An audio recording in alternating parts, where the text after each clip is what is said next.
এরা এদের একটা ক্লাব ছিল, সংগঠন ছিল, এরা প্রতিদিনে মিটিং করতো।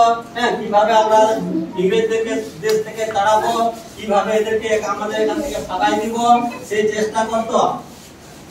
কিন্তু কিংস কোর্ট ছিল, স্কুলে যেতে পারতো না।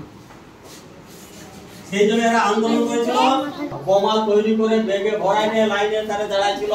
যখন কিংস কোর্টের রেলগাড়িটা আসবে তখন তারা ওখানে বোম মারবে, বোম মারে ওকে সাথে প্রতিদিন কিংস কোর্ট যাওয়া আসা করে যে রাস্তায়, সেই গাড়িটাতে ওই দিন এখানে দুটা ইংরেজ মহিলা ছিল।